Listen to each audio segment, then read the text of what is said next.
मोक्ष मार्गस्य नेतारम् भेतारम् कर्म भूभृता ज्ञातारम् विश्वतत्त्वानां वन्दे तद्गुणलब्धये वन्दे तद्गुणलब्धये।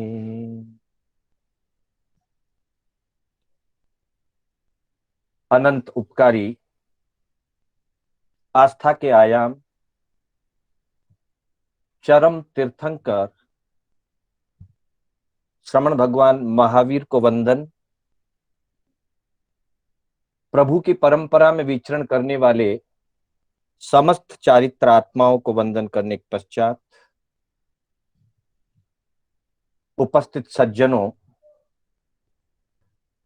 कर्नाटक जैन स्वाध्याय संघ के माध्यम से मैं शांतिलाल बोहरा आपका हार्दिक स्वागत एवं अभिनंदन करता हूं। बंधुओं, हमारी यह ज्ञान चर्चा तत्वार्थ सूत्र के माध्यम से चल रही है। जैसा कि विदित है, तत्वार्थ सूत्र मोक्ष मार्ग ग्रंथ है और इस सूत्र में सम्यक दर्शन, सम्यक ज्ञान एवं सम्यक चारित्र के माध्यम से संपूर्ण मोक्ष मार्ग का कथन किया गया है। पहले अध्ययन, पहला सूत्र सम्यक दर्शन ज्ञान चारित्राणि मोक्ष मार्ग कहकर इस सूत्र की, तत्वार्थ सूत्र की, इसके द्वारा बताए जाने वाले विषय की सूचना कर दी गई कि सम्यक दर्शन ज्ञान और चारित्र के समन्वय से मोक्ष मार्ग बनता है और इस मोक्ष मार्ग की आराधन करने वाला क्रमशः मोक्ष मंजिल की तरफ कदम बढ़ाता हुआ अंततो गत्वा मोक्ष मंजिल को प्राप्त करता है, जिसके अंतर्गत प्रारंभ के 8 सूत्रों में सम्यक दर्शन का स्वरूप समझाया। फिर 9वें सूत्र से सम्यक ज्ञान की चर्चा प्रारंभ हुई। सम्यक ज्ञान के अंतर्गत 5 ज्ञानों का स्वरूप, 5 ज्ञान के संक्षिप्त में भेद, प्रभेद, प्रक्रिया और कौन कौन सा ज्ञान किस किस विषय को ग्रहण करता है, इससे संबंधित सारी चर्चा हमारे सामने गत कक्षा तक हुई। गत कक्षा में हमने मतिसूत्र, जिसका विषय सभी द्रव्यों की सीमित पर्याय, फिर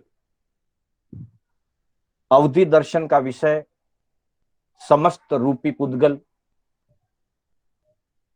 फिर उसका भी बहुत छोटा सा भाग तदनंत भागे मना पर्यायस्य, संपूर्ण रूपी पुद्गलों का एक छोटा सा अनंतवां भाग मन पर्यव ज्ञान का विषय।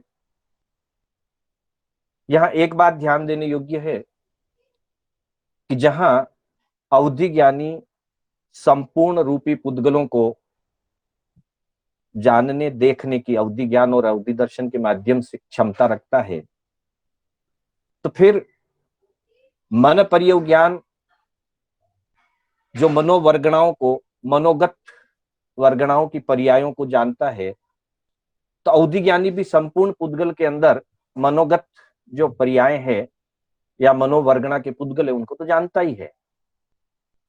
तो यहां यह समझना चाहिए कि सामान्य दृष्टि से अवधि ज्ञान संपूर्ण पुद्गलों को जानता है, लेकिन मन की पर्यायें और उनके मनोगत सूक्ष्मता को जो जानने का कार्य है वो अवधि ज्ञान से नहीं हो सकता। स्थूल दृष्टि से वो सभी पुद्गलों को जानता है और अपने लेवल से वो अपने विषय को स्पष्ट करता है, परंतु मनोगत भावों को जानने के लिए जो सूक्ष्मता और जो विशुद्धि चाहिए, आत्मा की विशुद्धि एवं साथ ही ज्ञान का स्वयोपशम,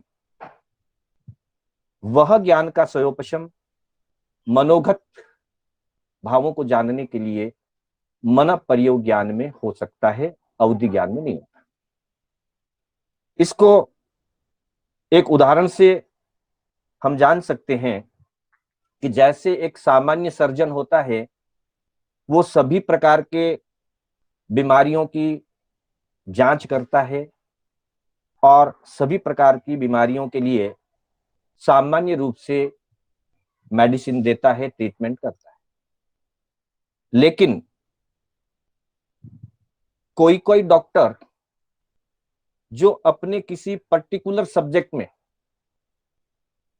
विशेषज्ञ होते हैं, स्पेशलिस्ट होते हैं, किसी भी एक बीमारी के लिए,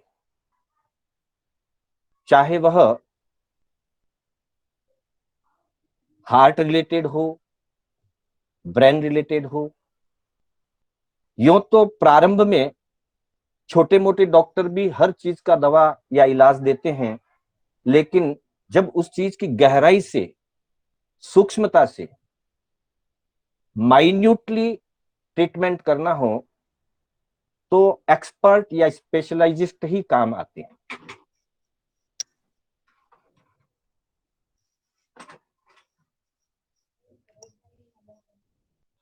वो अभिषेक ने फोन करो।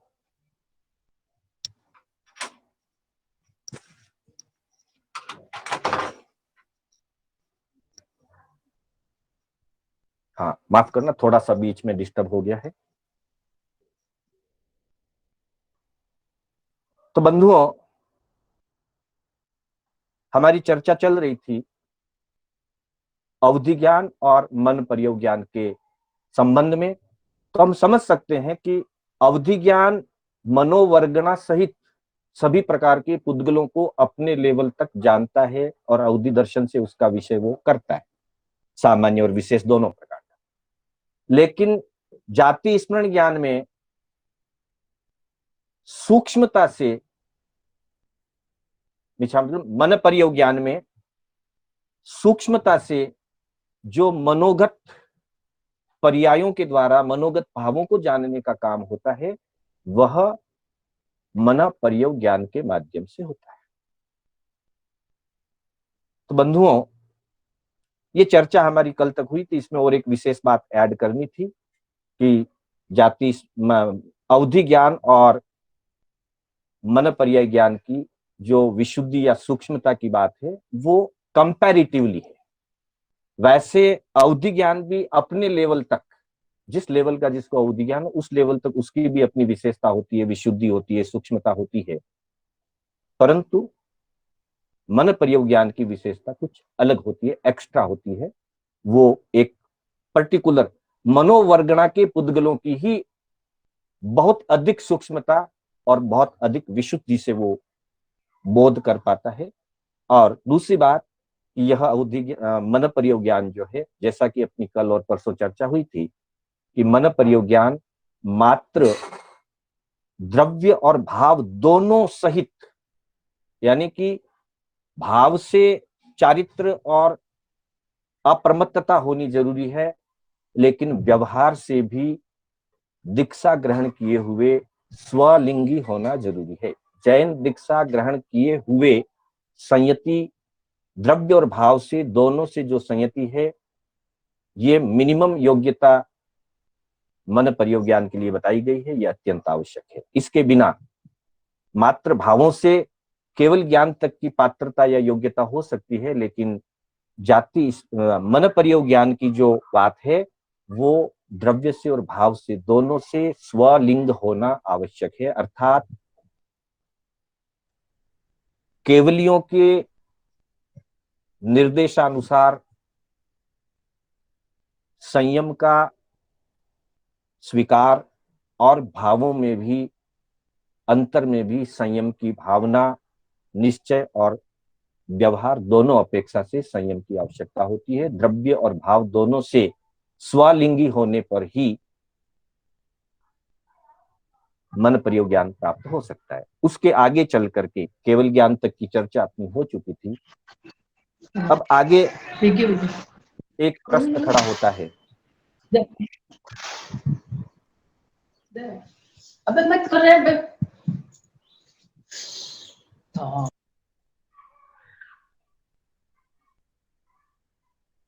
अगला एक जिज्ञासा, क्योंकि तत्वार्थ सूत्र आगे से आगे जिज्ञासाओं का समाधान करने वाला सूत्र है। तो जैसे ये बात आई कि 5 प्रकार के ज्ञान होते हैं और 5 प्रकार के ज्ञान के अधिकारी कौन कौन होते हैं, उनका विषय क्या क्या होता है, ये सारी बात बताने के बाद साधक के मन में सहज जिज्ञासा उठनी चाहिए कि मन पर्योग ज्ञान या मतिसुत ज्ञान या अवधि ज्ञान, केवल ज्ञान, 5 प्रकार के जो ज्ञान बताए गए हैं, इन पांचों ज्ञानों में अधिकारी भी बता दिया कि इनके अधिकारी कौन कौन है। जैसे मतिसुत के लिए ज्ञान अज्ञान की अपेक्षा से समस्त जीव हैं, अवधि ज्ञान के लिए भी चारों गति के जीव हैं, मन पर्योग ज्ञान के लिए बता दिया निश्चय ही द्रव्य और भाव लिंग सहित सर्वविरति अप्रमत रिद्धि प्राप्त साधक इसके प्राप्ति का अधिकारी है। और केवल ज्ञान के लिए भी जो वीतराग बनकर के मोहनीय कर्म को क्षय करके आगे बढ़ने वाला मनुष्य है, वह इसका अधिकारी है। तो यहां सहज ही जिज्ञासा होती है कि इन 4 और 5 ज्ञान की जो चर्चा हुई, इन पांचों ज्ञानों में किसी भी एक जीव के पास किस किस स्थिति में कितने कितने ज्ञान उसके पास हो सकते हैं, ऐसी जिज्ञासा खड़ी होना सहज है। तो उसी जिज्ञासा का समाधान सूत्रकार ने अपने अगले सूत्र में दे दिया। जैसे ही हम अगला सूत्र देखते हैं, 31वां सूत्र, तो वहां बताया गया है एकादीनी भाज्यानि युगपदे कस्मिन्ना चतुर्भ्यः। फिर एक बार सूत्र सुन सकते हैं, एकादीनि भाज्यानि युगपदे कस्मिन्ना चतुर्भ्यः। इसमें पहले एक आदि कह करके ज्ञानों की संख्या बताई गई। एक आदि मतलब 1 2 3, अब आदि में कहां तक जाएंगे तो लास्ट में दिया चतुर्भ्यः, तो 1 से लेकर 4 तक भाज्यानी यानी भजना से। नियमा नहीं है कि हर जीव में एक ही होगा या हर जीव में 2 ही होंगे, 3 ही होंगे या 4 होंगे, नियमा नहीं। अलग अलग परिस्थितियों में, अलग अलग अवस्थाओं में 1 से लेकर 4 तक की भजना बना दी गई है।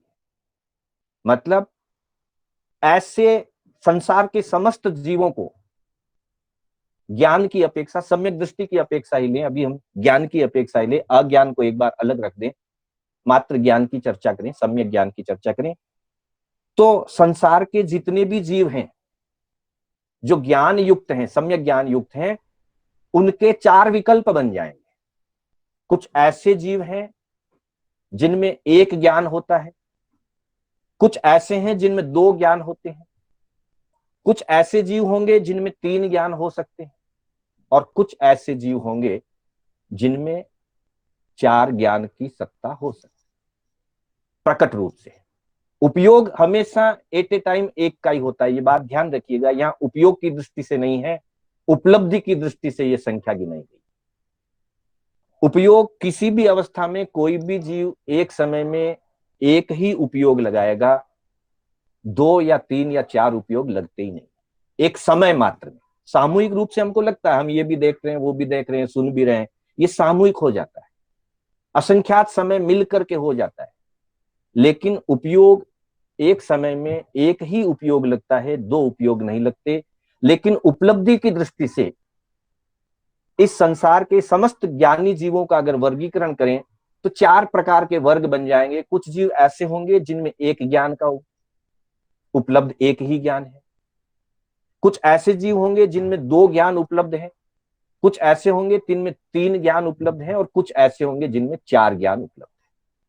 इसलिए कहा एकादीनि भाज्यानि युगपदे कस्मिन्ना चतुर्भ्यः। एक आदि से लेकर के चतुर्भ्य यानी चार, एक आदि यानी एक, एक से लेकर भाज्यानि भजना से, मतलब विकल्प से। भाज्यानि का भजना अपने सामान्य बोलचाल में कहते हैं, इसका मतलब है विकल्प से, यानी कि चार विकल्प हो सकते हैं ज्ञानियों, एक ज्ञान वाले, दो ज्ञान वाले, तीन ज्ञान वाले या चार ज्ञान वाले। अब देखिए, सामान्यतया अज्ञान दशा में जब जीव होता है तो मति सुत अज्ञान होता है, और जैसे ही वो ज्ञान दशा में आता है, सम्यक्त्व में आता है, तो उसके पास मति ज्ञान और सुत ज्ञान सामान्य स्तर पर दो ज्ञान होते हैं। इसलिए संसारस्थ जीवों में दो, तीन और चार, मतलब छद्मस्त जीवों के अंदर दो ज्ञान, तीन ज्ञान या चार ज्ञान हो सकते हैं।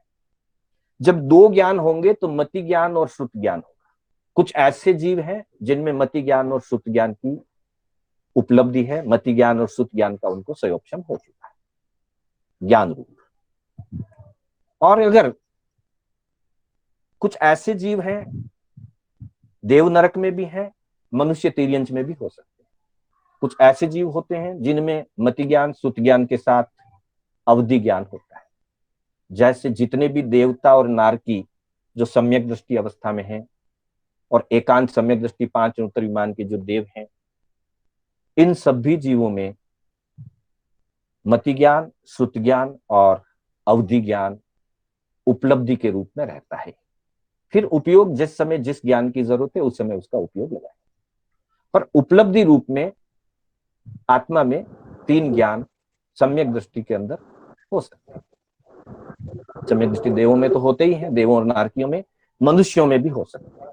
जैसे आनंद श्रावक के पास संथारा चल रहा था, उस समय उनको अवधि ज्ञान प्राप्त हुआ, तो वे तीन ज्ञान के धारक हो गए। तीन ज्ञान के अलावा जब किसी जीव को संयम ग्रहण करने के बाद मन पर्योग ज्ञान प्राप्त हो जाए, अभी भी वो छद्मस्त है पर वो सर्वविरत है, वैसी अवस्था में उस जीव के पास चार ज्ञान हो सकते हैं। जैसे इंद्रभूति गौतम स्वामी के बारे में हमने अनेक बार पढ़ा है, सुना है, वो चार ज्ञान के धारक थे। इंद्रभूति गौतम मति ज्ञान, श्रुत ज्ञान, अवधि ज्ञान और मन पर्योग ज्ञान, इन चार ज्ञानों के धारक थे। उसी समय में जहां उनकी केसी कुमार श्रमण के साथ, जो पार्श्वनाथ परंपरा के प्रमुख संत या आचार्य पटधर कह सकते हैं, जब केसी श्रमण के साथ उनकी वार्तालाप हुई थी, तो केसी कुमार श्रमण उस समय तीन ज्ञान के धारक थे। उत्तराध्ययन सूत्र के अंदर केसी गौतमी अध्ययन आता है, उसमें यह वर्णन मिलता है कि गौतम स्वामी चार ज्ञान के धारक थे उस समय, और कैसी श्रमण तीन ज्ञान के धारक थे। मतलब कैसी श्रमण के पास मति सुत और अवधि ज्ञान थे, और गौतम स्वामी के पास मति सुत, अवधि और मन पर्याय चार ज्ञान थे। प्रत्येक तीर्थंकर जन्म के साथ तीन ज्ञान साथ में लेकर के आते हैं। तो महावीर भगवान के पास भगवान बनने से पहले, दीक्षा लेने से पहले, जब वो वर्धमान कुमार थे, वे मति सुत और अवधि के धारक थे। और जिस दिन उन्होंने संयम ग्रहण किया, सातवें गुणस्थान को स्पर्श करते ही द्रव्य और भाव से मुनि पने में आते ही उन्हें मन पर्योग ज्ञान प्राप्त हो गया, और 12.5 साल की जो साधना काल था उनका, 12.5 साल तक उनके पास चार ज्ञान। तो इस तरह से हम देखते हैं कि सामान्यतया मति और सुत दो ज्ञान होते हैं। अविरति को या देश विरति को मति सुत और अवधि, ये तीन ज्ञान हो सकते हैं। सर्वविरति में मति सुत और अवधि, ये तीन भी हो सकते हैं। अथवा मति, सुत और मन पर्याय, ये तीन भी हो सकते। सर्ववृत्ति में ध्यान दीजिएगा, सर्ववृत्ति में तीन ज्ञान में मति, सुत और अवधि भी हो सकता है किसी को, और किसी को मति, सुत और मन पर्याय भी हो सकता है। ये बात कहने के पीछे आशय यह है कि क्रमशः ही मन पर्याय ज्ञान प्राप्त हो, ऐसी नियमा नहीं है। किसी जीव को मति, सुत के बाद अवधि प्राप्त होकर के फिर मन पर्याय ज्ञान का स्वरूप आ सकता है, और किसी जीव को मति, सुत के बाद बिना अवधि ज्ञान के उपलब्ध हुए सीधे तौर पर मन पर्याय ज्ञान प्राप्त हो सकता है। तो पुनः इस बात पर ध्यान दीजिएगा, सर्ववृत्ति में तीन ज्ञान के दो अलग अलग विकल्प हो सकते हैं। मति, सुत, अवधि का विकल्प हो सकता है, या मति, सुत और मन पर्याय ज्ञान, इन तीन का भी विकल्प हो सकता है। क्योंकि ये भजना से है तो सारी चीजें यहाँ विकल्प से होगी। तो पहला विकल्प हुआ मति और सुत ज्ञान, दूसरा विकल्प हुआ मति, सुत और अवधि ज्ञान, तीसरा विकल्प हुआ मति, सुत और मन पर्याय ज्ञान, और चौथा विकल्प हो गया मति, सुत, अवधि और मन पर्याय ज्ञान। तो दो ज्ञान हो सकते हैं उपलब्धि रूप में एक साथ, तीन ज्ञान हो सकते हैं, तीन में दो विकल्प है, मति, सुत, अवधि या मति, सुत, मन पर्याय, अथवा चार हो सकते हैं, मति, सुत, अवधि और मन पर्याय। लेकिन पांचों ज्ञान, क्योंकि हमारे यहाँ पांच ज्ञान की चर्चा 9वें सूत्र से हमने प्रारंभ की थी, वही आगे चल रही है। मति, सुतावधि, मन पर्याय केवलानि ज्ञानम, तत्वात् सूत्र, पहले अध्ययन का 9वां सूत्र। पांच ज्ञान की चर्चा हुई है, यहां 2, 3 और 4 की बात आई। सूत्र में एकादिनी भाज्यानि युगपदे कस्मिन्ना चतुर्भ्यः, चार तक हो सकते हैं। एकस्मिन यानी एक आत्मा में, आ चतुर्भ्यः, चार तक विकल्प हो सकते हैं। एक ज्ञान का विकल्प हो सकता है, दो ज्ञान का विकल्प हो सकता है, तीन ज्ञान का हो सकता है, चार ज्ञान का हो सकता है। पांच ज्ञान किसी भी आत्मा में उपलब्ध रूप में नहीं रहते। उसके लिए फिर विकल्प है एक ज्ञान का विकल्प। जिस समय छद्मस्तपना खत्म हो जाता है, हमारे अरिहंतों और सिद्धों के लिए नमोत्थुणम के पाठ में आया है वियत क्षौमाणम, छद्मस्तपना से जो अलग हट गए, अर्थात जिन्होंने अपनी छद्मस्तता का नाश कर दिया, वियत क्षौमाणम, जो छद्मस्तता से मुक्त हो गए। छद्मस्तता से मुक्त होते ही केवल ज्ञान प्राप्त होता है। मतलब 12वें गुणस्थान के अंतिम समय में ज्ञानावर्णी, दर्शनावर्णी और अंतराय, फिर ध्यान दीजिएगा 12वें गुणस्थान के अंतिम समय में ज्ञानावर्णीय, दर्शनावर्णीय और अंतराय, ये तीनों कर्म संपूर्ण रूप से, जितना जिसका बाकी है, संपूर्ण का यहाँ कोई दायरा नहीं है, जितना लास्ट समय तक बाकी है, अंतिम समय में जितना बाकी है, जितना ज्ञानावर्णीय बाकी है, जितना दर्शनावर्णीय बाकी है, जितना अंतराय बाकी है, ये तीनों ज्ञान जितने बाकी है उस जीव के पास 12वें गुणस्थान के अंतिम समय में एक साथ संपूर्ण नष्ट होते हैं।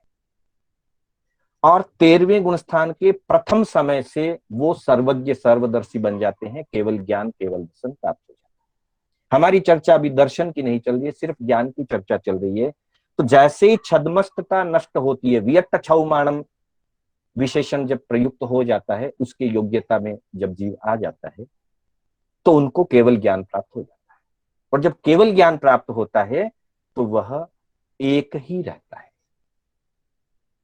पहले उनके पास दो ज्ञान हो सकते हैं, मति, सुत से भी केवल ज्ञान में जाया जा सकता है, अवधि और मन पर्याय का होना जरूरी नहीं। दो ज्ञान वाला केवल ज्ञान प्राप्त कर सकता है।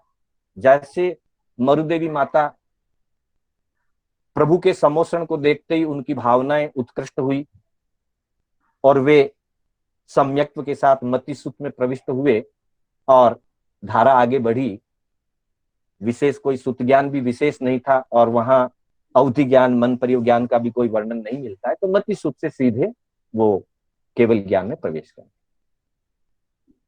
कुछ लोग, कुछ साधक मति, सुत और अवधि के बाद केवल्य में प्रवेश कर सकते हैं।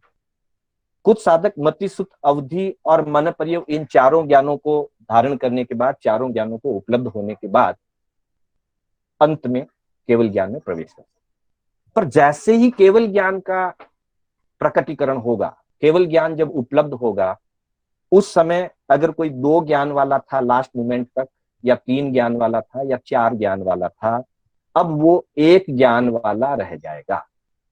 अब उसके पास सिर्फ केवल ज्ञान होगा, न मतिसुत होगा, न अवधि होगा, और न ही मन परियोग ज्ञान होगा।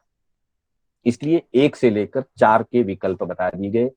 4 हो तो मतिसुत, अवधि और मन परियोग, 3 हो तो मतिसुत, अवधि या मतिसुत मन परियोग, 2 हो तो मतिसुत, पर 1 हो तो केवल ज्ञान।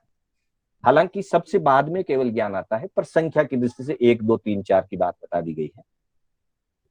तो आगे चलते हुए जब ये 1 केवल ज्ञान आ जाता है, तो बाकी के रहे जो 4 ज्ञान, 3 ज्ञान या 2 ज्ञान उस आत्मा के पास थे, उनका क्या होगा?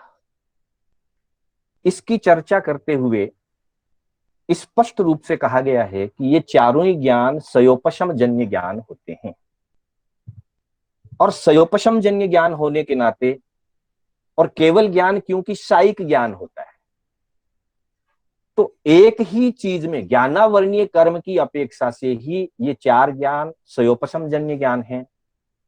कल सुरेश जी भंडारी ने इसके बारे में थोड़ा सा प्रश्न किया भी था, तो इसको आज फिर वो ध्यान में ले लें। ज्ञानावर्णीय कर्म की अपेक्षा से ये 4 ज्ञान सयोपशमिक ज्ञान है, मतिसुत, अवधि और मन पर्याय। और ज्ञानावर्णीय कर्म की अपेक्षा से ही केवल ज्ञान शायिक ज्ञान है। अब सोचिए कि क्या ज्ञानावर्णीय कर्म का क्षय और ज्ञानावर्णीय कर्म का सयोपशम, संपूर्ण क्षय और सयोपशम, ये दोनों अवस्थाएं साथ रह सकती है क्या? हाँ, सुरेश जी भंडारी अगर हो तो थोड़ा सा भले वो एक बार अनम्यूट हो जाए। सुरेश जी भंडारी। नहीं हो सकता एक साथ। नहीं हो सकते ना? हाँ बिल्कुल हाँ, सही। जिस नहीं, वो समय समझ में आ गया सयोपशम कल। रहेगा तो सयोपशम रहेगा जी। हाँ जी। और जब क्षय हो गया तो फिर सयोपशम वाली बात रहेगी नहीं। हाँ, नहीं रहेगी। ठीक है सर जी।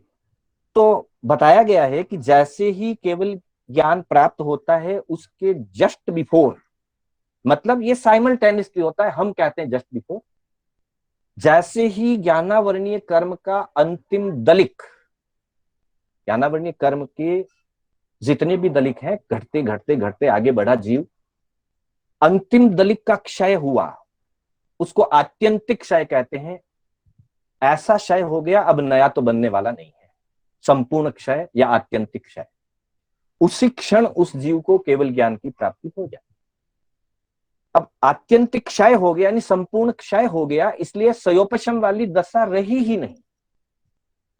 इसलिए कहा गया कि ये 4 ज्ञान सयोपशम जन्य हैं, जो केवल ज्ञान प्राप्त होने के पहले तक रह सकते हैं। 2 रह सकते हैं, 3 के विकल्प रह सकते हैं, या 4 के विकल्प में रह सकते हैं, पर केवल ज्ञान प्राप्त होते ही सिर्फ और सिर्फ शायिक केवल ज्ञान ही रहेगा, बाकी के 4 ज्ञान नहीं रहेंगे। और ऐसा पद भी दिया है, नट्ठम्मी उ छाउमत्थिये। जिस समय केवल ज्ञान प्राप्त होता है या शायिक अवस्था प्राप्त होती है, जिस जिस चीज, उससे रिलेटेड जो भी सायोपशमिक चीजें हैं, उसके लिए शब्द दिया नट्ठम्मी, नष्ट हो जाते हैं। हाँ, यहां थोड़ा सा अजीब लग सकता है कि मति ज्ञान, सुत ज्ञान, अवधि ज्ञान और मन परियोग ज्ञान ये नष्ट कैसे हो सकते हैं, क्योंकि ज्ञान तो आत्मा का गुण है, ज्ञान तो आत्मा का लक्षण है, ज्ञान तो आत्मा का ही एक स्वरूप है, नष्ट कैसे हो सकते हैं? तो यहां जो नट्ठमी शब्द दिया है और साथ में दिया छौमत्थिये, मतलब जो सायोपशमिक पना था, ज्ञान के साथ जो सायोपशमिक पना था, वो सायोपशमिक पना नष्ट हो गया, अब शायिक पना प्राप्त हो चुका है। और जब शायिक पना प्राप्त हो गया तो संपूर्ण रूप से एक ही ज्ञान रहेगा। जो विषय मति सुख से जाने जा रहे थे, जो विषय अवधि से जाने जा रहे थे, जो स्वरूप मन पर्याय ज्ञान से जाना जा रहा था, वे सारे स्वरूप और उसके अलावा और बाकी जो नहीं जाना जा रहा था, उन 4 के होते हुए बहुत सारी चीजें नहीं जानी जा रही। मन पर्याय ज्ञान अवधि ज्ञान, मति ज्ञान और श्रुति ज्ञान, इन चारों के द्वारा जो जाना जा रहा था और इन चारों के साथ रहते हुए भी जो बहुत सारा नहीं जाना जा रहा था, वो सारा का सारा केवल ज्ञान के द्वारा जाना जा सकता है, जाना जाता है, जाना जा रहा है। इसलिए उन सायोपशमिक ज्ञानों की जरूरत नहीं। इसलिए जो सायोपशमिक पना था वो नष्ट हो गया। अब सब कुछ शायिक में आ चुका है। इसलिए और शायिक का एक ही स्वरूप होता है, ज्ञानावरणीय क्षय हो गया, ज्ञान प्रकट हो गया। उसको ज्ञान कह सकते हैं, अनंत ज्ञान कह सकते हैं, केवल ज्ञान कह सकते हैं, केवल ज्ञान कह सकते हैं। मास्टर जी जी मास्टर जी हाँ सर बोलिए। मास्टर जी हाँ, यहाँ एक हाँ उदाहरण बोलिए। से इसको और क्लियर कर सकते हाँ हैं। सर बोलिए। जैसे हाँ, एक मैं बड़ा कर रहा हूँ। हॉल, हाँ एक बड़ा हॉल है जी और उस मैं अपना विषय अच्छा बेकार कर लूं। आप कर रहे हैं ना, ठीक है ठीक। जी मैं अपना विषय हाँ बेकार कर लूं। ठीक ठीक ठीक ठीक। जैसे छोटी छोटी खिड़कियों से प्रकाश आ रहा है, तो अलग अलग दिशाओं से उतनी उतनी मात्रा में प्रकाश आएगा। कहीं छोटी खिड़की है, वहां से कुछ प्रकाश आ रहा है, कहीं बड़ा सा विंडो दिया है, वहां से कुछ प्रकाश आ रहा है, कहीं एक दरवाजा दिया है, वहां से एक प्रकाश आ रहा है। समझ लीजिए चार दीवारों की तरफ अलग अलग दीवारों से अलग अलग प्रकाश उस हॉल में या उस घर में आ रहा है, उस कक्ष में आ रहा है। तो बाकी की दीवारें हैं, दीवारों के बीच में कहीं छोटा विंडो दिया है, कहीं बड़ा विंडो दिया है, कहीं गेट दिया है, कहीं दरवाजा दिया है, और जितना जितना खुला है उसमें से प्रकाश आ रहा है। हालांकि ये उदाहरण बाह्य प्रकाश को समझाने के लिए है, पर हमारे लिए समझने के लिए यही अच्छा उदाहरण है। हमारे यहाँ अंतरात्मा की बात है, बाहर से प्रकाश नहीं आ रहा है, अंतर से प्रकाश बाहर आ रहा है। तो अब समझिए कि वो हॉल की चार जो दीवारियां थी, आगे चल करके व्यक्ति उस हॉल की चार दीवारियों को हटा दे, हटाने के बाद प्रकाश कहां से आएगा? क्योंकि अब खिड़की नहीं रही, दरवाजा नहीं रहा, दीवारें ही हट चुकी है। न खिड़की है, न दीवार है, न दरवाजा है, न रोशनदान है, कुछ भी नहीं रहा। जब सारी दीवारें और छत हट हट चुकी है, छत हटाई जा चुकी है, दीवारें हटाई जा चुकी है, तो संपूर्ण प्रकाश चारों तरफ से आ रहा है। ये पहले कह रहा हूं, ये बाहर का उदाहरण है। अंतर में यूं समझ लीजिए कि हमारी अंतरात्मा पर ज्ञानावरणीय कर्म की दीवारें हैं। मति ज्ञानावरण की एक दीवार है, श्रुत ज्ञानावरण की एक दीवार है, इसी तरह से अवधि ज्ञानावरण की एक दीवार है, और मन पर्यव ज्ञानावरण की एक दीवार है, और यूं समझ लीजिए कि केवल ज्ञानावरणी की एक छत है।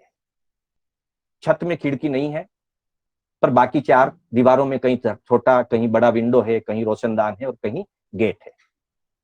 उन दीवारों से, उन प्रकृतियों से, ज्ञानावरणीय मतलब मति ज्ञानावरणीय, श्रुत ज्ञानावरणीय, अवधि ज्ञानावरणीय और मन पर्यव ज्ञानावरणीय, इन चारों में कहीं ना कहीं हमारा स्वयोपशम हुआ है, और उस स्वयोपशम के कारण उतने उतने अंशों में हमारे अंतर से मति ज्ञान प्रकट हो रहा है, श्रुत ज्ञान रूप प्रकट हो रहा है, अवधि ज्ञान रूप प्रकट हो रहा है, या मन पर्यव ज्ञान रूप प्रकट हो रहा है। एक समय आया, संपूर्ण ज्ञानावरणीय को क्षय कर दिया, तो ये चारों दीवारें, मतलब मति ज्ञानावरणीय, श्रुत ज्ञानावरणीय, अवधि ज्ञानावरणीय और मन पर्यव ज्ञानावरणीय की चारों दीवारें हट गई, और केवल ज्ञानावरणीय। जब दीवारें हटी है तो छत रहेगी किस पे? तो छत भी हट गई और दीवारें भी हट गई। तो मतलब संपूर्ण ज्ञानावरणीय हट गया। संपूर्ण ज्ञानावरणीय हटते ही संपूर्ण केवल ज्ञान जो आत्मा का स्वरूप है वो प्रकट हो गया।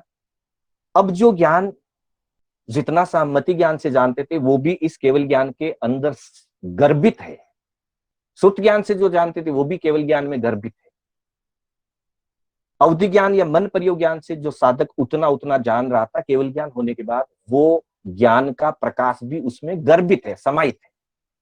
ज्ञान नष्ट नहीं हुआ है, न मति ज्ञान नष्ट हुआ, श्रुत, लेकिन उसका जो नाम था मति ज्ञान, अब मति शब्द हट गया, ज्ञान रह गया, श्रुत शब्द हट गया, ज्ञान रह गया, अवधि शब्द हट गया, ज्ञान रह गया, मन पर्याय शब्द हट गया, ज्ञान रह गया। तो क्या रहा? मति हट गया, श्रुत हट गया, अवधि हट गया, मन पर्याय हट गया। तो उन चारों के जगह क्या रह गया? ज्ञान।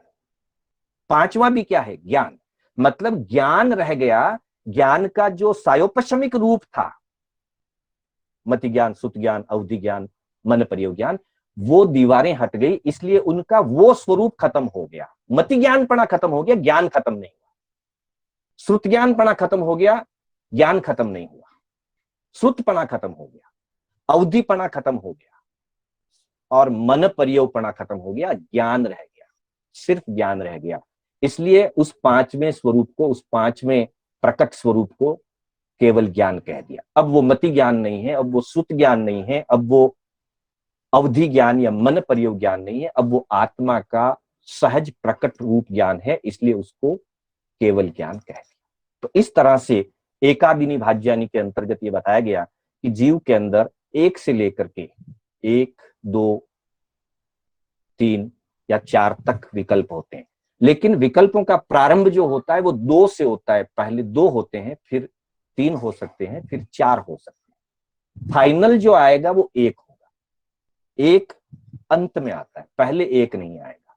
पहले 2 हैं मतिसुत, फिर 3 हुए तो मतिसुत अवधि या मतिसुत मन परियोग, और 4 हुए तो मतिसुत अवधि और मन परियोग।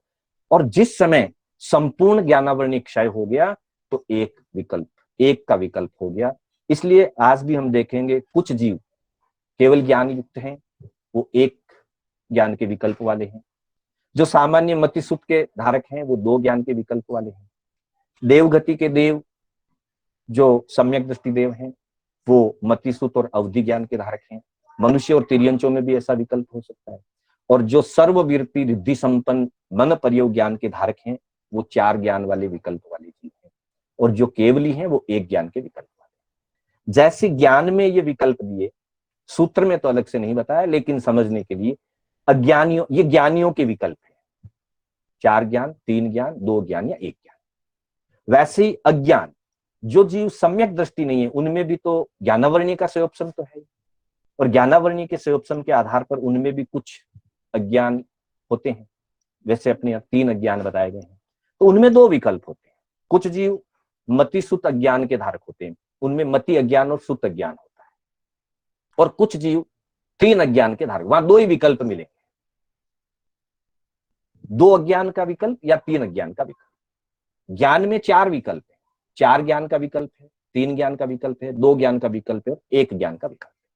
अज्ञान वाले जीवों में, अज्ञान के धारक जीवों में जो मिथ्या दृष्टि है उनमें 2 विकल्प है। एक विकल्प है मति और सुत अज्ञान का। सामान्य जितने भी निगोद के जीव हैं, एकेंद्री के जीव हैं, और जो मिथ्या दृष्टि जीव हैं एकेंद्री, बेंद्री, तेंद्री, चौरंद्री में, वे सामान्य रूप से मति और सुत अज्ञान के धारक होते हैं। और जिनको विभंग ज्ञान प्राप्त हो गया, मिथ्या दृष्टि है लेकिन अवधि ज्ञानावरणीय का संयोपशम होने से और मिथ्यात्व मोहनीय का उदय रहने से वो अवधि ज्ञान ना रह करके अवधि अज्ञान, जिसको विभंग ज्ञान कहते हैं, वो होता है। तो वैसी स्थिति में जैसे एकांत मिथ्या दृष्टि देव है, एकांत मिथ्या दृष्टि कोई नारकी जीव है, तो उनके पास 3 अज्ञान का विकल्प है, मति अज्ञान, सुत अज्ञान और विभंग ज्ञान। ऐसा सिर्फ नारक और देवताओं में नहीं होता है, मनुष्यों में भी हो सकता है। अपने यहाँ एक उदाहरण आता है एक तापस का, मुझे नाम बराबर याद नहीं आ रहा, शायद शिवराज ऋषि का है या किसी का, पहले, बाद में तो वो भी सम्यक्त्व में बढ़ गए थे, जिस शायद शिवराज ऋषि का या किसी और का भी हो सकता है। वो 7 द्वीप समुद्र तक देखते थे, किसी और का भी, शिवराज ऋषि है, शिवराज ऋषि है। जी जी, शिवराज ऋषि का ही। उनको 7 द्वीप समुद्र तक दिखाई देता था। अब देखिए, दिखने में तो अवधि ज्ञानी को भी अगर 7 तक दिखता है तो 7 तक दिखेगा, और विभंग ज्ञानी को भी 7 तक दिखता है तो 7 तक दिखता है। दिखने में कोई अंतर नहीं, क्योंकि अवधि ज्ञानावरणीय कर्म प्रकृति का स्वयोपशम दोनों को हुआ है। सम्यक के लिए भी और मिथ्या ज्ञान के लिए भी, दोनों के लिए भी ज्ञानावरणीय की प्रकृतियां 5 ही है। कोई अज्ञानियों के लिए अलग प्रकृतियां नहीं है और ज्ञानियों के लिए अलग नहीं है। वो तो मिथ्यात्व मोहनीय के कारण से ज्ञान या अज्ञान रूप बनता है, ज्ञानावरणीय में अलग अलग नहीं। फर्क इतना ही है कि उनको 7 दिखाई दे रहे थे, 7 द्वीप समुद्र दिखते थे शिवराज ऋषि को, किसी और को भी दिख सकते, 7 से कम भी दिख सकते, मान 7 से कम भी दिखाई दे, पर वो ये समझे कि ज्ञानियों ने असंख्यात द्वीप समुद्र बताए हैं, मुझे इसमें से 1 2 7 5 जो भी दिखाई देते हैं, पर इतना ही नहीं है, स्वरूप इससे आगे बहुत है। जैसा ज्ञानियों ने बताया वैसा बहुत है, मुझे 7 दिखाई देते हैं, तो वो सम्यक होगा। और चूंकि शिवराज ऋषि ने ऐसी परूपणा करी कि असंख्यात का लिखा है लेकिन कहीं असंख्यात नहीं है, असंख्यात होते तो मुझे असंख्यात दिखते, 7 ही हैं। जैसे ये बात आ गई कि 7 ही हैं बाकी नहीं है, तो वो मिथ्या हो गया, क्योंकि ज्ञानियों ने असंख्यात द्वीप समुद्र बताए, केवली भगवंतों ने असंख्यात द्वीप समुद्र बताए, मुझे तो एक भी नहीं दिख रहा हो और मैं कह दूं कि नहीं है ही नहीं, तो मिथ्या हो जाएगा। मैं ये कहूं मुझे नहीं दिख रहा है, मेरी सामर्थ्य नहीं है या मेरी सामर्थ्य इतनी की है, पर ज्ञानियों ने जो बताया वो संपूर्ण है, तो मैं सम्यक की तरफ हूं। अन्य और मैं अपनी बात को मुख्यता देकर के ज्ञानियों की बात का अपलाप कर देता हूं कि मुझे इतना दिखाई देता है, इसका मतलब इतना ही है। जो ये कहा गया है कि असंख्यात द्वीप है, असंख्यात समुद्र है, ये मिथ्या है। ऐसा कहते ही या ऐसी परूपणा जब होगी तो वो मिथ्या दृष्टि की हो जाएगी। ये इस कारण से अगले सूत्र में इसके बारे में बताया गया है। जैसे ही हम 32वें सूत्र की ओर जाते हैं, 32वां और 33वां सूत्र वैसे जुड़ा हुआ है दोनों, तो 32वें सूत्र में कहा गया कि मति सुता वधयो विपर्ययश्च।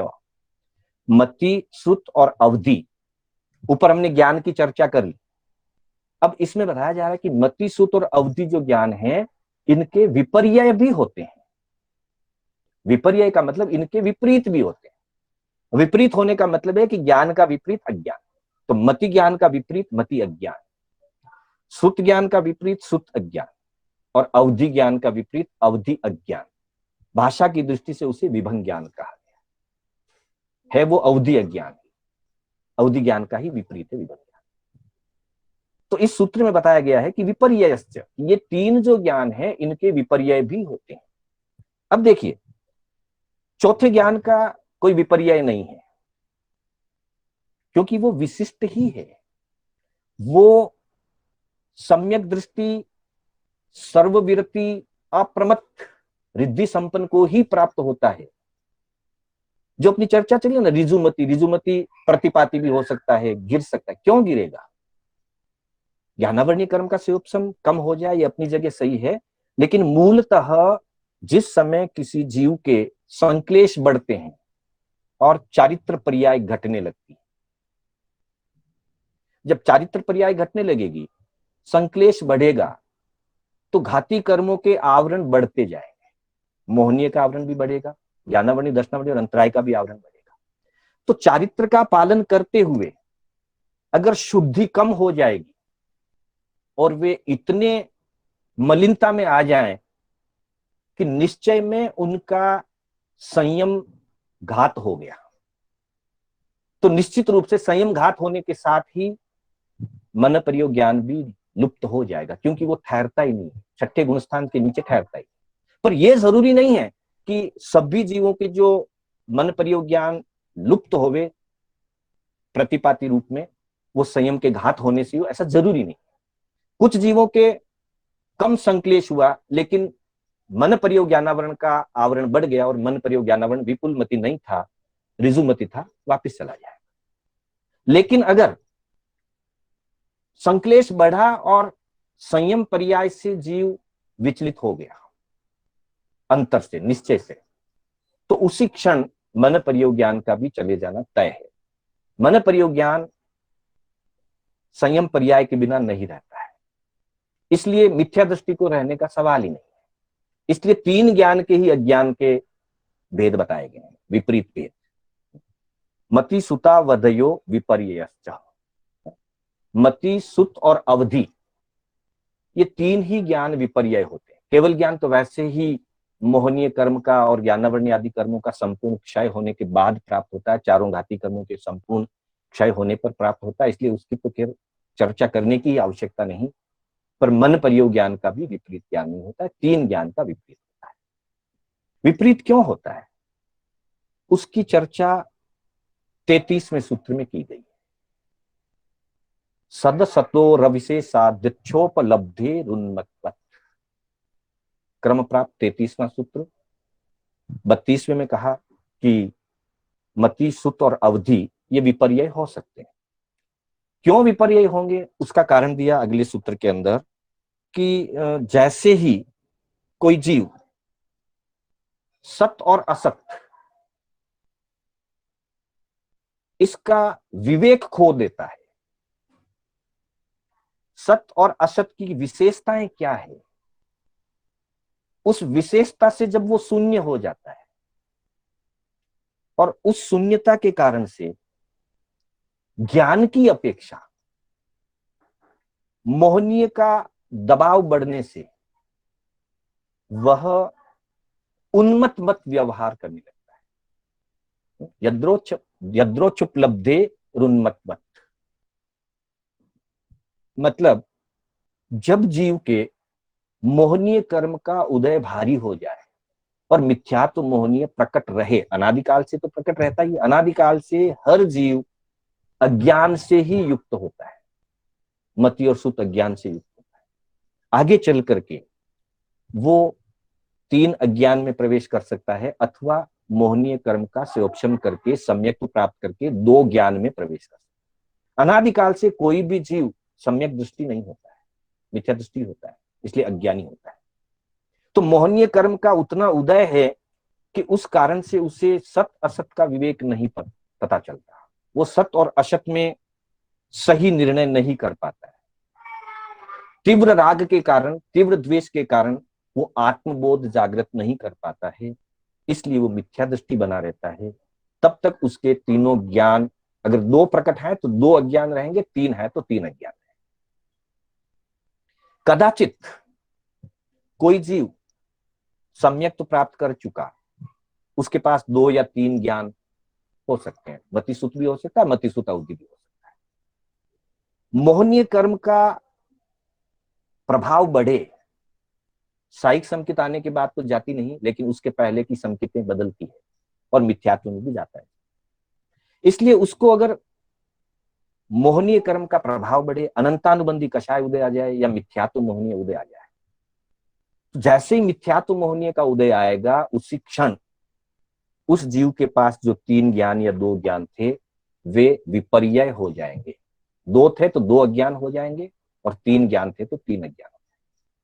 अब ऐसा क्यों होता है, उसका मूल कारण तो मिथ्यात्व मोहनीय का उदय है।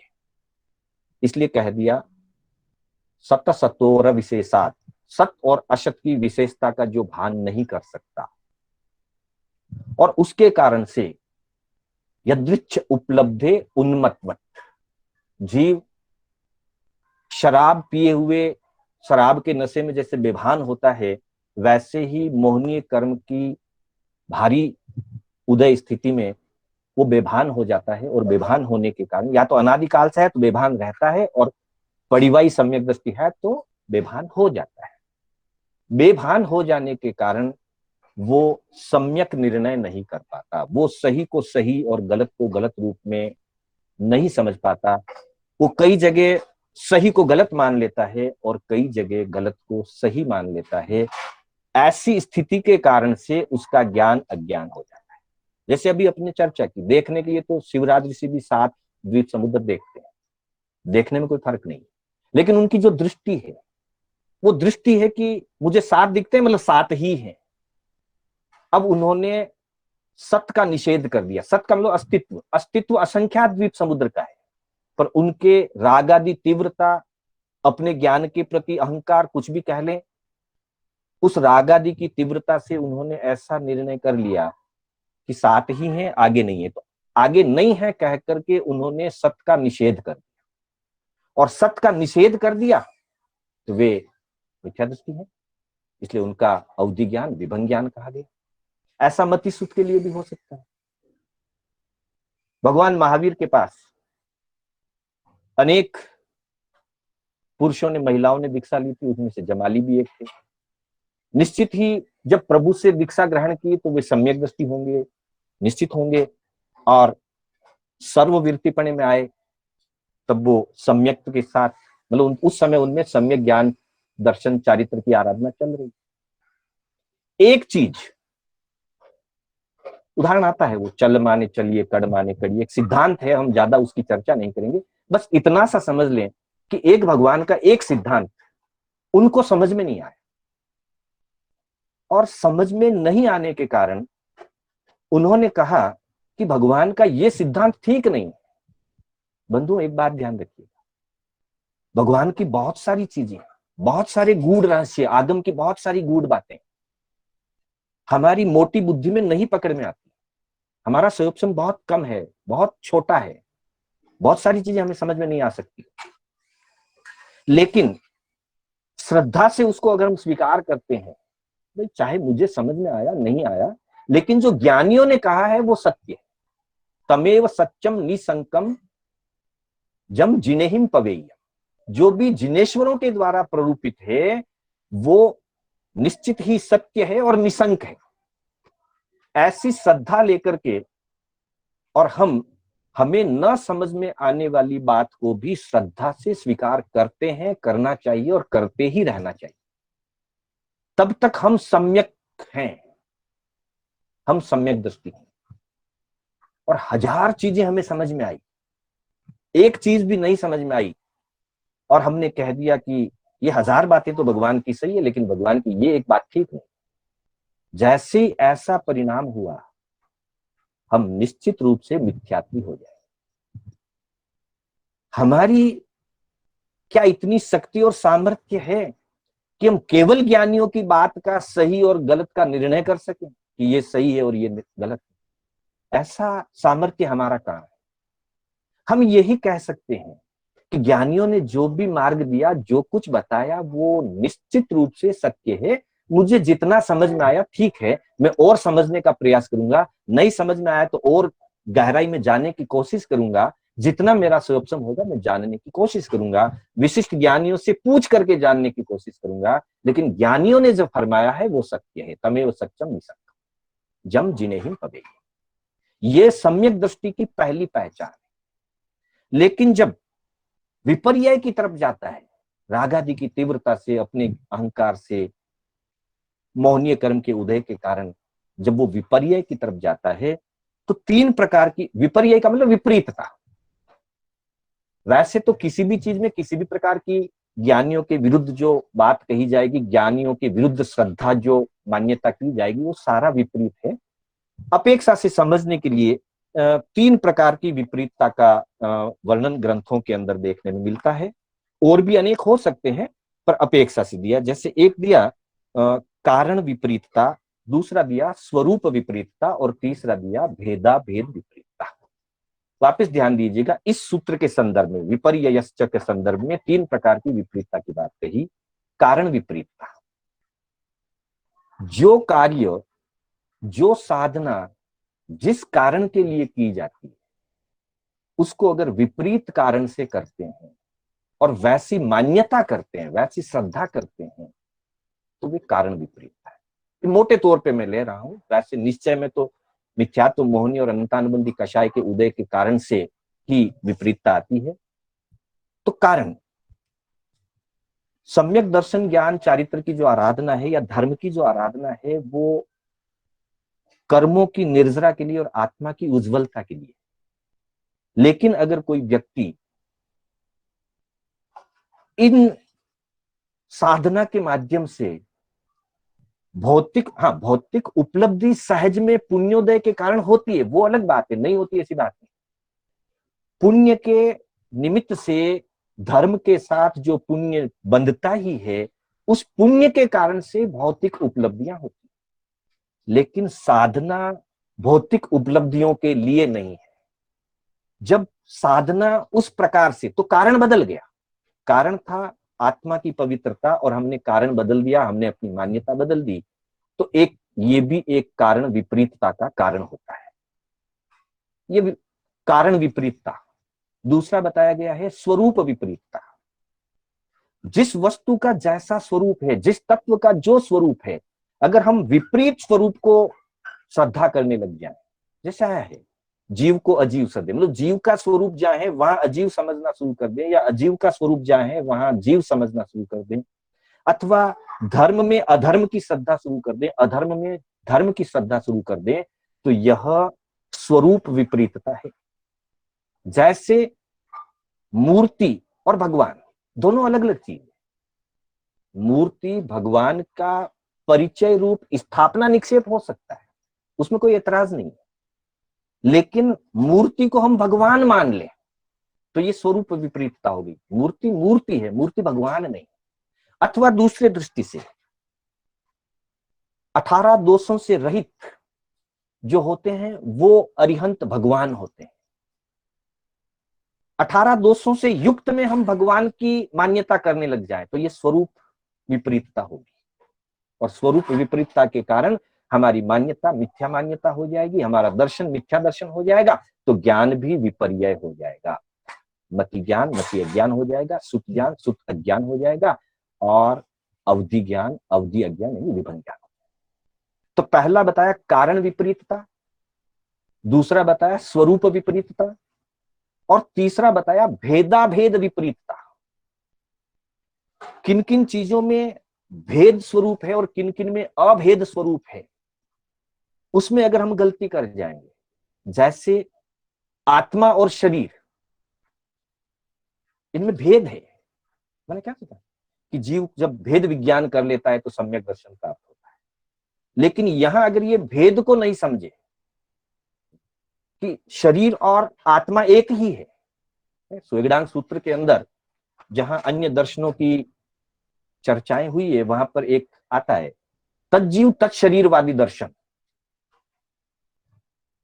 तज्जीव तत्शरीरवादी दर्शन, कुछ ऐसे भी दर्शन थे जो जिसे शरीर मानते थे उसे ही जीव मानते थे, और जिसे जीव मानते थे उसे ही शरीर मानते थे। कहने का मतलब वो शरीर और जीव को एक ही मानते, तज्जीव तत्शरीरवादी दर्शन। तो वो दर्शन मिथ्या हो गया। और जो ये मानता है कि शरीर अलग है आत्मा अलग है, शरीर नाशवान है आत्मा अजर अमर है, तो सम्यक है। तो ये तीन मुख्य विपरीतताएं बताई है, और भी अनेक चीजें होती है विपरीतता के लिए, पर मुख्यता की दृष्टि से तीन विपरीतताएं बताई कि कारण में विपरीतता आने से जीव सम्यक से मिथ्या की तरफ चला जाता है, स्वरूप में विपरीतता आने से और उसकी विपरीत श्रद्धा करने से जीव मिथ्या की तरफ चला जाता है, अथवा भेद अभेद में विपरीतता को मानने से या विपरीत श्रद्धान करने से जीव मिथ्यात्व की ओर चला जाता है। जैसे ही जीव मिथ्या की तरफ जाएगा, उपलब्धि उन्मत्त, उसका व्यवहार उन्मत्त जैसा हो जाएगा। मतलब जैसे शराब पीने के बाद व्यक्ति बेभान हो जाता है, उसका व्यवहार सही नहीं होता, समीचीन नहीं होता, सम्यक नहीं होता, विपरीत होता है। वैसे ही इन तीन प्रकार की या ऐसी ही अनेक प्रकार की विपरीतताओं के होने से जब जीव विपरीत श्रद्धान करने लगता है तो उसकी दशा उन्मत्त जैसी हो जाती है, वो उन्मत्तता जैसी दशा को प्राप्त हो जाता है, विवेक शून्यता को प्राप्त हो जाता है, और विवेक शून्यता के कारण वो सत और असत का सही निर्णय नहीं कर पाता, और जब सत और असत का सही निर्णय नहीं कर पाता वो नित्य को अनित्य मान लेगा और अनित्य को नित्य मान लेगा, भेद को अभेद मान लेगा, अभेद को भेद मान लेगा, मोक्ष के मार्ग को संसार का मार्ग मान लेगा या संसार के मार्ग को मोक्ष का मार्ग मान लेगा, जीव को अजीव या अजीव को जीव मान लेगा, जो रागी द्वेषी हैं उन्हें वो देव रूप मान लेगा, और जो वीतरागी हैं उन्हें वो देव रूप नहीं मानेगा। ऐसी स्थिति होने से वो मिथ्या दृष्टि हो जाएगा, और उसके जो ज्ञानावरणीय का जितना भी सयोपसम था वो मिथ्या ज्ञानावरणीय में, मतलब मिथ्या ज्ञान में बदल जाएगा। उसका मतिसुत और अवधि ज्ञान मतिसुत और अवधि अज्ञान में बदल जाएगा। जो चर्चा हमारी जमाली को लेकर के चली थी, बस इतना ही ध्यान देना है कि 1000 बातें मानने पर अगर एक बात भी नहीं मानी जाए तो वो शंका कर रहा है। श्रद्धा में शंका को स्थान नहीं है। नहीं समझ में आए तब भी तत्व केवली गम्य है कह करके उस पर श्रद्धा रहनी चाहिए, लेकिन अश्रद्धा के भाव, जिज्ञासा अलग चीज है। मुझे नहीं समझ में आया, मैं 1000 बार पूछ सकता हूं, जब तक नहीं समझ में आया और पूछ सकता हूं। जिज्ञासा अलग बात है और शंका अलग बात है। शंका का मतलब डाउट करना। वैसे शंका समाधान में जिज्ञासा को शंका शब्द कहा, लेकिन यहां शंका का मतलब जो है डाउट करना। ये व्यवहार के जीवन में भी है, घर के सदस्यों के प्रति भी है। कोई चीज नहीं समझ में आई, हम पूछ सकते हैं, भाई कहाँ गए थे, कहाँ खर्च किया। पूछना गलत नहीं, जानकारी लेना गलत नहीं, लेकिन हम शंका करने लग जाएं कि कुछ गड़बड़ है, वहां से अविश्वास की भावना शुरू होती है। तो वैसे ही भगवान के वचनों पर नई समझ में आने पर जिज्ञासा करें, जानने का प्रयास करें, बार बार पूछें। यह गुण है, जिज्ञासा गुण है। लेकिन शंका यानी कि शक करें, डाउट करें, ये कैसे हो सकता है, ये तो नहीं हो सकता, ये तो समझ में आने जैसी बात नहीं है, ये गले उतरने जैसी बात नहीं है, और हम निर्णय करने लग जाएं कि भगवान का ये कथन ठीक नहीं, या ये कथन ऐसा नहीं, ऐसा होना चाहिए था। इस प्रकार की अगर हम अपनी धारणा बनाने लग जाएं तो हम विपर्य में चले जाएंगे। हम विपर्य में ना जाएं, जिज्ञासा वृत्ति को बढ़ाएं, ज्यादा से ज्यादा जानने की समझ बढ़ाएं, ज्ञानावरणी का सोपशम बढ़ाएं। जब हमारी पूर्व में चर्चा हुई थी तो कैसे सोपशम बढ़ता है, किन किन कारणों से सोपशम बढ़ता है, विनय से, ज्ञान से, बहुमान से, स्वाध्याय से, ध्यान से, हम उनको बढ़ाएं, अपनी जिज्ञासाओं को बढ़ाएं, अपना ज्ञान बढ़ाएं, वो अच्छा है। लेकिन कोई चीज फिर भी ना समझ में आए तो उसे तत्व केवली गम्य कह करके श्रद्धा से उसके प्रति सिर नमन कर लें, सिर को ऊंचा नहीं उठाएं कि नहीं नहीं ये तो ठीक नहीं। ऐसा करने से विपर्य होता है। तो आज के हमारे 3 सूत्रों में पहला सूत्र था कि एक आत्मा में कितने ज्ञान उपलब्ध रूप से हो सकते हैं, तो 4 का विकल्प हो सकता है, मतिसुत, अवधि और मन परियोग ज्ञान। 3 के विकल्प में मतिसुत अवधि हो सकता है अथवा मतिसुत और मन परियोग, ये 2 विकल्प 3 में हो सकते हैं। 2 होंगे तो मति और सुत होगा। और जब संपूर्ण ज्ञानावरणी क्षय हो जाएगा तो सायोपशमिक पणा नष्ट हो जाएगा, शायिक पणा जागेगा, तब केवल ज्ञान एक ही विकल्प है।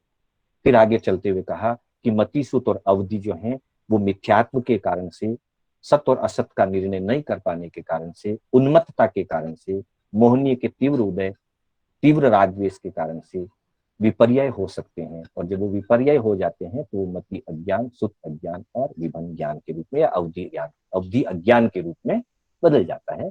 तो ये 3 सूत्र आज हमने चर्चा की। आगे फिर कल और आगे हम बढ़ेंगे। अभी तक जो चर्चा हुई और आपने इसको ध्यानपूर्वक सुना, मैं शांतिलाल बोहरा, कर्नाटक जैन स्वाध्याय संघ की ओर से आप सभी का धन्यवाद करता हूं। और कथन करने में, समझ में या वचन में स्खलना से कोई भी प्रकार की जिनवाणी की अवहेलना हुई हो या सिद्धांत विपरीत कथन हुआ तो उसके लिए मैं इच्छामि दुक्कड़म करता हूँ।